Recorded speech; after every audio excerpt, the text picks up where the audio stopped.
네, 안녕하세요. 여러분의 사회를 책임지고 있는 이성용 선생님입니다. 네, 오늘도 아주 힘들게, 아주 힘들게 선생님의 강의를 들으러 와주셔서 너무너무 감사하고요. 우선 공부를 하겠다는 마음을 먹고 선생님의 강의를 들으러 온 것까지에 대한 큰 박수를 보냅니다. 네. 칭찬. 서로에게 좀 칭찬 좀 하세요. 요즘에 어디 가서 좀 칭찬받기가 힘든 것 같아요. 부모님이나 선생님이나 친구들에게나 서로 칭찬받기보다는 좀 비판이나 이런 것들을 많이 들을 시기이기 때문에 여러분 자꾸 스스로도 칭찬하고 옆에 친구 자꾸 칭찬해주고, 야, 너는 정말 꽃미남이야, 이렇게 영혼 없는 칭찬이라도 듣잖아요. 그럼 또 기분이 좋습니다. 영혼 없는 거 알지만 기분이 좋아요. 자꾸 칭찬해서 그런 긍정적인 에너지 가지고 열심히 공부하세요. 여러분을 만나서 정말 좋아요. 네, 정말 영혼이 담긴, 여러분을 만나서 정말 좋아요, 영혼이 담긴 멘트였죠, 여러분. 지난 시간에 배웠던 거 기억이 났으면 좋겠어요. 지난 시간에 정치에 대해서 배웠는데요. 정치에는 좁은 의미와 넓은 의미가 있는데, 좁은 의미는 정치인들이 국가 권력을 가지고 하는 행동, 그걸 좁은 의미의 정치라고 했고요. 넓은 의미는 우리가 일상생활에서 갈등을 겪을 때 그걸 해결하는 모든 활동을 일상생활에서 나타나는 넓은 의미의 정치라고 한다. 이거 배웠죠? 정치가 왜 있냐면 사회 통합 및 질서 유지하려고, 사회 구성원이 행복하려고, 그 다음에 우리 어떻게 살아야 돼요, 나아갈 방향을 제시하는 것에서 정치의 기능 3가지가 있었죠. 네. 그 다음에 민주정치의 발전 과정에 대해서 배웠었는데, 고대 아테네, 근대 민주정치, 현대 민주정치, 이렇게 3개를 배웠습니다. 고대 아테네는 인구가 이제 적고 노예들이 일을 다 해주기 때문에 민주정치를 하기가 너무나 쉬웠죠. 그리고 국민들이 모여있는 민회가 있었고요. 그 다음에 공직자에 모두 참여할 수 있게끔 윤번제, 추첨제 이런 걸 했다는 거. 그 다음에 도자기에 파편 써서 추방하는 건 뭐죠? 네, 도편 추방제. 지금이랑 다른 점은 모든 사람이 직접 민주정치를 한다는 거였고요. 여자, 노예, 외국인은 못한다는 거였습니다. 근데 민주정치에 와서는 시민혁명이 일어났거든요. 시민혁명. 뭐예요? 시민들이 들고 일어나가지고 왕을 죽이고 시민이 주인이 된 거죠. 그때부터는 이제 직접이 아니라, 그렇죠, 대의 민주정치로 바뀌고요. 의회를 구성하고, 하지만 시민혁명이 끝난 후에도 여전히 여성이나 노동자나 농민들은 정치 참여를 못했다는 거. 이거 중요하다고 그랬죠. 이거 자꾸 낚이려고 나온다고 그랬죠. 그 다음 마지막에 현대 민주정치인데요. 여전히 많은 사람들이 정치에 참여하지 못하니까 참정권, 정치에 참여하는 권리를 확대하자, 이런 운동을 많이 했는데, 특히 영국 노동자들의 처디스트 운동, 이게 되게 중요하다고 그랬죠. 그리고 모든 사람이 이제 정치를 할 수 있게 돼서 대중민주주의, 그 다음에 아까 대의민주주의가 보편화됐다고 했고요. 컴퓨터로 참여하는 전자민주주의, 이런 것도 추구하게 되었다고 했던 게 지난 시간에 배운 겁니다. 어때요? 여러분 기억이 나요? 안 난다고? 아니 도대체 언제 나는 거야? 언제 나요? 뭐 몇 달 후에 한 번에 나나요? 묵묵히 기다리겠습니다. 여러분의 기억이 돌아오기를 간절히 오늘부터 100일 기도를 올리도록 하겠습니다. 그러면 오늘 배울 거 한번 알아볼까요? 네, 그래서 오늘의 학습 목표는요. 첫 번째 학습 목표, 민주주의의 이념에 대해서 배울 겁니다. 민주주의 말은 많이 들어봤잖아요. 근데 뭐 민주가 뭔지, 내 친구 민주? 죄송합니다. 그 민주주의의 이념에 대해서 배울 거고요. 두 번째 학습 목표는, 그럼 이 민주주의에 따른 민주정치는 어떤 원리에 따라 운영을 해야 되는지, 민주정치의 기본 원리에 대해서 배울 거니까 옆에 우리 학교에 민주 찾아가지고 민주랑 충분한 대화를 나누고 난 다음에 학습 목표 1로 갑니다. 네, 학습 목표 1, 민주주의의 이념인데요. 그럼 민주주의가 뭔지 알고 가야 될 거 아니에요? 민주주의 의미. 그래서 민주 만나고 오라고 했는데 제 친구 중에는 민주가 없어서 못 만났습니다. 여러분 민주에게 꼭 물어보세요. 어원이 뭐냐면요, 민주주의 의미의 어원을 보면 민중에 의한 지배라는 뜻을 의미하고 있거든요. 간단히 말하면 국민이 국가의 주인이 돼서 국민을 위해 정치가 이루어지는 제도를 이제 민주주의라고 합니다. 그러니까 결국 쉽게 말해서 국민이 주인이다, 이거죠. 그래서 과거에는 이 민주주의라는 게 그냥 어떤 정치 여러 개의 형태 중에 하나를 의미했는데 지금은 조금 다르거든요. 그러면 뭐가 다른지 볼까요? 의미부터. 정치 형태로서의 민주주의가 있고요. 그 다음에 생활 양식으로서의 민주주의가 있는데, 이게 우리가 전에 배웠던 좁은 의미의 정치, 넓은 의미의 정치랑 약간 개념이 비슷해요. 정치 형태로서의 민주주의는 뭐냐면 말 그대로 그냥 정치 형태, 국민이 정부 구성하고 국가의 의사를 결정하는 그냥 그런 정치 형태로서의 민주주의를 말하는 거고요. 생활 양식으로서의 민주주의는 뭐냐면 일상생활, 이게 중요합니다. 일상생활에서 여러 문제가 발생하잖아요. 그 문제를 해결할 때 민주주의의 원칙인 비판이나 토론이나 다수결의 원칙이나 타협 이런 걸 이용해서 해결하려는 것을 생활 양식으로서의 민주주의라고 하는 겁니다. 다시 민주주의의 의미는 두 가지인데요. 그냥 단순한 정치 형태로서의 민주주의, 그냥 우리나라는 이 정치 형태를 가지고 있어 라고 할 때 정치 형태로서의 민주주의를 의미하고요. 하나는 우리가 일상생활에서 일어나는 일들을 민주주의의 원칙에 따라서 해결하려고 하는 생활 양식으로서의 민주주의가 있다 이겁니다. 네, 그래서 생활 양식으로서의 민주주의에서 그 민주적 생활 양식의 대표적인 것들이 뭐가 있냐면요. 비판 있고요. 타협, 관용, 다수결 이런 것들이 있는데요. 비판은 여러분이 자주 하잖아요. 비판. 어떤 주장에 대해서 잘못이 있는지 없는지 이렇게 따져보는 건데 비난이랑은 달라요, 여러분. 비난은 그냥 이유도 없이 근거도 없이 야, 이 멍청이 바보야 이렇게 하는 게 비난이고요. 비판은 어떤 주장에 대해서 근거를 가지고 잘못이 있는지 없는지를 따져보는 거고요. 타협은 서로 다른 의견을 조정하는 거고 관용은 나랑 의견이 달라. 아, 나는 라면 먹고 싶은데 쟤는 짜장면을 먹고 싶대. 그때 상대방의 의견을 너그럽게 받아들이는 태도를 말합니다. 그래, 이번에는 그래 짜장면 한번 먹자. 아, 내가 인정할게. 이렇게 하는 관용의 정신을 발휘해주세요. 그리고 다수결은 우리 많이 해보잖아요. 여기 갈래 저기 갈래 야야야 다수결로 해. 이렇게 하는 건데 그때 반드시 소수의 의견을 존중해줘야 됩니다. 알겠죠? 네, 그래서 만약에 어떤 뭐 법률을 의결하기 위해서 국회의원들이 모여서 뭐 표결을 하고 있다라고 하면 당연히 정치 형태로서의 민주주의고요. 우리 내일 롯데월드 갈래? 서울랜드 갈래? 이런 식으로 사람들이 결정을 못 해가지고 야야야 그럼 다수결로 하자. 그래서 반에서 다수결로 해가지고 롯데월드를 간다. 이거는 바로 생활 양식으로서의 민주주의를 말하는 거다 이겁니다. 예를 들자면요. 네, 다음은 민주주의 이념인데요. 시험에 잘 나오는 부분이니까 집중하세요. 집중. 민주주의 이념, 근본 이념에 대해서 물어보는데요. 그럼 민주주의 근본 이념은 뭐냐? 잘 들으세요. 인간의 존엄성입니다. 존엄성. 이게 뭐예요? 인간의 존엄성이 뭐냐면 인간이라는 그 자체만으로 우리는 존중을 받아야 한다는 거예요. 인간의 존엄성. 누가 날 무시하면 멋있는 지식으로 얘기해 주세요. 너 인간의 존엄성에 대해서 모르니? 난 인간이라서 존중받아야 돼. 이렇게 말하는 거죠. 그런데 여러분 잘 생각해 보세요. 인간의 존엄성, 존중받아야 한다고 하고 집에 감옥에 가둬두거나 아니면 난 다른 사람과 차별을 하거나 이렇게 한다고 하면 인간의 존엄성을 보장해 주는 게 의미가 없잖아요.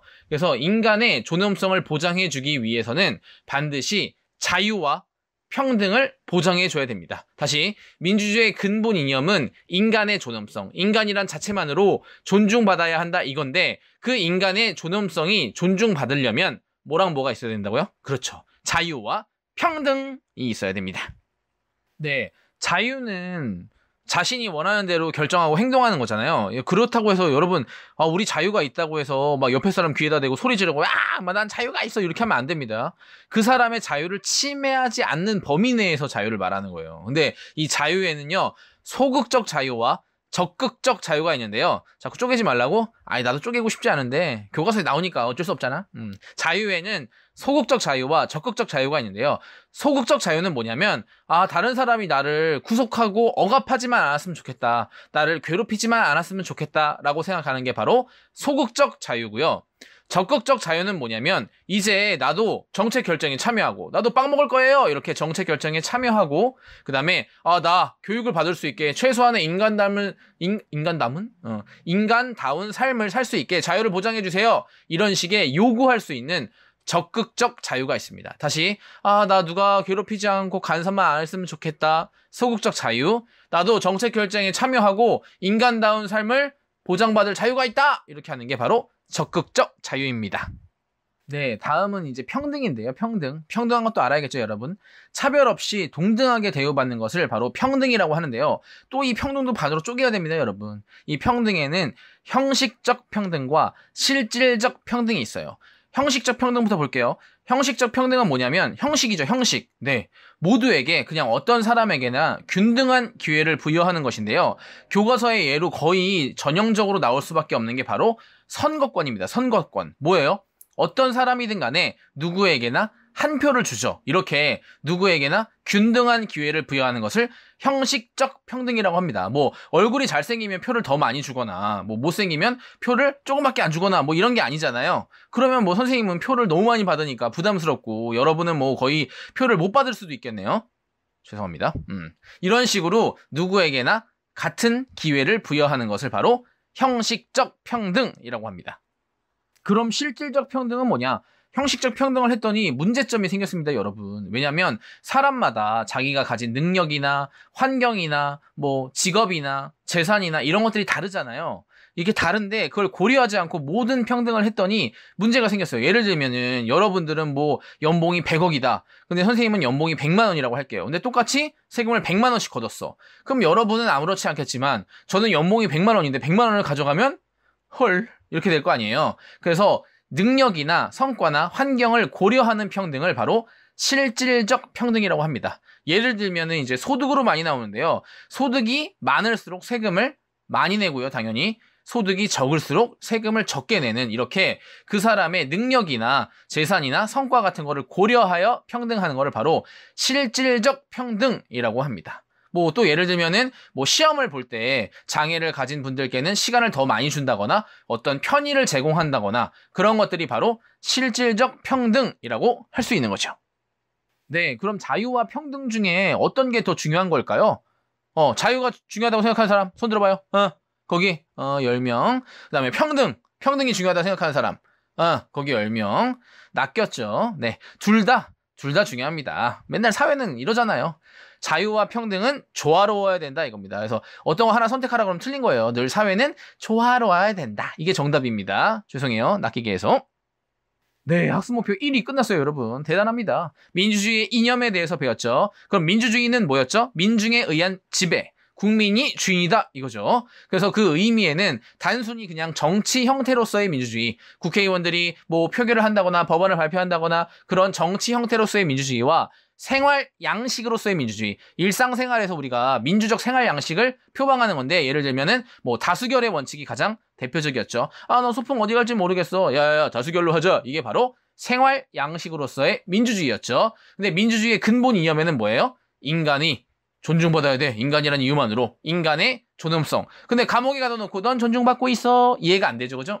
자유와 평등이 보장이 돼야 인간의 존엄성이 있는 건데요. 자유에는 나는 그냥 누가 건드리지만 않았으면 좋겠다. 그냥 자유롭게 놔뒀으면 좋겠다. 뭐죠? 소극적 자유와 정부의 정책 결정에도 참여하고 나 이런 거 해달라. 이런 자유를 달라. 이렇게 요구할 수 있는 적극적 자유가 있었고요. 평등에는 형식적 평등, 누구에게나 적용되는, 누구에게나 선거는 한 표씩 이렇게 형식적 평등이 있었고요. 돈을 많이 벌면 많이 내고 돈을 적게 벌면 적게 내세요. 이렇게 하는 실질적 평등이 있었는데 자유와 평등은 어느 한 거가 중요한 것이 아니라 뭘 이루어야 된다? 조화를 이루어야 된다. 이겁니다. 선생님이 너무 잘하네요. 여러분들 잘해야 될 텐데. 화이팅 하세요. 이제 학습목표 2로 갑니다. 네, 두 번째 학습 목표는 민주정치의 기본 원리인데요. 크게 이제 네 가지가 있어요, 여러분. 1번, 국민 주권의 원리라는 게 있고요. 2번, 국민 자치의 원리. 다 단어 안에 들어가 있어요, 근데. 3번, 입헌주의의 원리. 4번, 권력 분립의 원리라는 게 있는데요. 이게 다 지금 단어 안에 이미 뜻이 있기 때문에 여러분 되게 쉽습니다. 그러면 국민 주권의 원리부터 해볼게요. 국민 주권의 원리는 뭐냐면 국민이 주인된 권리, 뭐예요? 주권.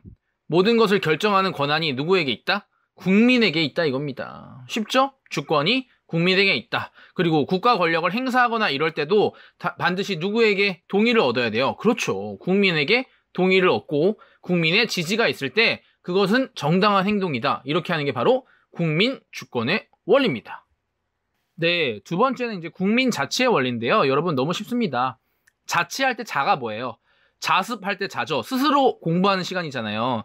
여러분들은 스스로 수면하는 시간으로 사용하고 있죠. 대단하네요.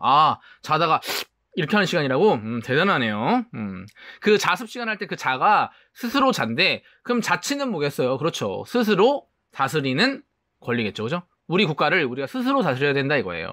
그런데 스스로 다스리는 데는 두 가지 방법이 있습니다. 직접 민주정치가 있고요. 간접 민주정치가 있어요. 직접은 말 그대로 우리 국민 모두가 직접 정치에 참여하는 거죠. 근데 사실상 이게 어렵잖아요. 그래서 우리는 어떻게 해요? 그렇죠. 대표를 뽑아서 그 사람이 대신하게 하는 간접 민주정치라는 걸 합니다. 근데 간접 민주정치를 하면 약간 문제점이 있어요. 왜냐면 그 사람이 내가 원하는 정치를 하지 않을 수도 있고 우리가 각자 자기 일을 하다가 그 사람한테 무관심해지다 보니까 그 사람이 나쁜 짓을 하거나 못된 짓을 할 수도 있죠. 그렇기 때문에 우리가 계속 국민 자치를 한다는 마음으로 그 간접 민주정치를 감시를 해야 돼요. 그런 방법으로 어떤 방법이 있냐? 중요한 일이 있을 때는 국민투표나 주민투표를 통해서 의사를 결정하고요. 그 다음에 고위공직자가 어떤 부정한 행위를 했을 때 주민들이 투표를 해서 그 사람을 물러나게 하는 주민 소환제도 이런 걸로 보완을 하고 있습니다. 거기 침 닦고요. 네, 세 번째는 입헌주의의 원리입니다. 입헌. 입은 세운다. 뭐 우리 건물을 설립했다 할 때 그 립이거든요. 그러니까 세운다는 뜻이고요. 헌은 헌법이겠죠, 당연히. 뭐냐면 국가 권력을 사용할 때는 반드시 헌법에 따라 해야 된다 이겁니다. 왜요? 그냥 막 하면 되잖아요. 막 하면 우리가 피해를 받을 수도 있고요. 그 다음에 그 사람이 그 권력을 막 사용해서 독재를 일으킬 수도 있기 때문이에요. 그래서 이 입헌주의의 원리를 하는 이유는 권력을 남용이 뭐냐면 막 쓰는 거거든요. 권력을 남용하는 걸 방지하고요. 그 다음에 국민의 자유와 권리를 보장하기 위해서 입헌주의의 원리를 한다 이거고요. 이거와 비슷한 취지로 네 번째는 권력 분립의 원리입니다. 권력 분립. 분립이 무슨 뜻이? 이거 발음 왜 이래요? 분립이 뭐예요? 분립. 분은 나눈다는 거죠. 분. 분리할 때. 립. 세울 립이에요. 또 나눠서 세운다. 권력을 한 사람이 다 가지고 있으면 어떻게 되겠어요? 또 독재죠, 독재. 그래서 여러 기관에 분리를 시켜놓습니다. 우리나라 같은 경우에는 입법부, 행정부, 사법부 이렇게 세 개로 나누거든요. 그래서 삼권 분립이라고도 해요. 왜 이렇게 해요? 또 앞에 우리 입헌주의의 원리랑 비슷한데요. 역시나 권력을 막 쓰는 거, 남용을 방지하고 국민의 자유와 권리를 보장하기 위해서 세 가지로 권력을 나눠놓으면 서로서로 견제할 거 아니에요. 그래서 독재가 일어날 가능성이 적기 때문입니다. 네, 이 민주정치의 기본 원리와 관련하여서요. 링컨의 게티즈버그 연설이라는 게 이제 뭐 문제지나 교과서에 자주 나오는 자료니까 한번 같이 봐볼까요? 우선 이 링컨은 미국 대통령이에요, 여러분. 그럼 당연히 영어로 말했겠죠. 선생님이 영어를 좀 하니까 아마 이 연설문을 영어로 한번 할 수 있을 것 같아요. 한번 해볼게요. I'm Lincoln. bye bye. 아니, 죄송해요. 영어를 제가 못해가지고 거짓말입니다. 욕하지 마시고요. 네네네. 아, 여러분 영어 잘하나요? 아, 영어 얘기 하지 말라고? 아니, 그러면 좋아하는 공부가 도대체 뭐예요? 맨날 공부하기 싫다 그러고. 선생님만 좋아하지 말고 영어 공부를 열심히 해야 됩니다. 아니면 선생님처럼 이렇게 돼요. 한국말로 할게요. 국민에 의한, 국민을 위한, 국민의, 뭐 이렇게 돼 있어요. 그래서 말하면, 영어로 말하면 전치사 배울 때 우리가 종종 이거 배웠을 텐데요. 아마 of the people, by the people, for the people 이렇게 세 개가 있습니다. 뭐냐면 국민의, 국민에 의한, 국민을 위한 이 세 가지가 있는데 국민의부터 볼게요. 국민의는 나라가 국민의 거다 이런 뜻 아닙니까? 그래서 국민 주권의 원리고요. 국민에 의한은 국민에 의한, 국민에 의해서 다스려진다. 국민 자치의 원리고요. 국민을 위한은 국민을 위해서 뭔가 해준다는 거 아니에요. 그래서 바로 국민 복지입니다. 다시 국민의는 국민 주권의 원리, 국민에 의하는 국민 자치의 원리, 국민을 위하는 위해서 뭐 해줘야 되죠? 그렇죠. 국민 복지 이겁니다. 네, 그래서 학습 목표 1, 2가 모두 끝났습니다. 잘했어요. 그래서 빨리빨리 한번 복습을 해보면요. 민주주의는 민중에 의한 지배라는 뜻이었다. 근데 정치 형태로서의 민주주의와 생활 양식으로서의 민주주의로 구분이 되고요. 민주주의의 근본 이념은 인간은 존중받아야 돼. 뭐였죠? 인간의 존엄성이었고요. 인간의 존엄성을 보장받으려면 뭐랑 뭐가 있어야 된다고요? 뭐죠? 그렇죠. 자유와 평등이 있어야 됩니다. 자유에는 그냥 가만히 놔둬. 나 그냥 자유롭고 싶어. 뭐예요? 소극적 자유고요. 나는 정치 결정에 참여하고 내가 인간다운 삶을 살기 위해서 여러 가지 자유를 보장받을 거야. 이렇게 하는 건 적극적 자유입니다. 평등에는 형식적 평등과 실질적 평등이 있는데요. 모든 사람에게 똑같이 대우해주는 형식적 평등과 그 사람의 환경이나 능력, 성과 이런 것을 고려해서 다르게 평등하게 하는 실질적 평등이 있었다. 이거죠. 그 다음에 민주정치의 기본 원리에는 주인이 국민이다. 뭐죠 이거? 그렇죠. 국민 주권의 원리. 우리가 스스로 다스려야 돼. 뭐죠? 국민 자치의 원리. 헌법에 따라 국가 권력을 써야지. 입헌주의의 원리. 권력을 여러 개로 나눠놔야지 독재가 안 일어나. 뭐죠? 권력 분립의 원리 이런 것들이 있었고요. 반드시 교과서의 얘랑 같이 공부를 해야 여러분들이 더 잘할 수 있다는 걸 잊지 마세요. 네, 여러분 오늘도 평소에는 1도 관심 없는 민주주의에 대해서 열심히 배우느라 너무너무 고생했어요, 여러분. 잘할 수 있습니다. 우리 잘하고 있어요. 지금도 계속 잘하고 있고 앞으로도 잘할 것 같아요. 선생님도 더 재미있게 강의하려고 노력을 할 테니까 여러분들도 복습을 꼭 열심히 하시고요. 처음부터 다 외우려고 하지 말라고 그랬죠, 선생님이. 그럼 지친다고. 처음에는 어떤 내용인지 큰 틀을 외우고 그 다음에 세부 내용을 공부하는 게 가장 좋은 방법입니다. 오늘도 열심히 화이팅 하세요. 다음 시간에 봐요. 안녕.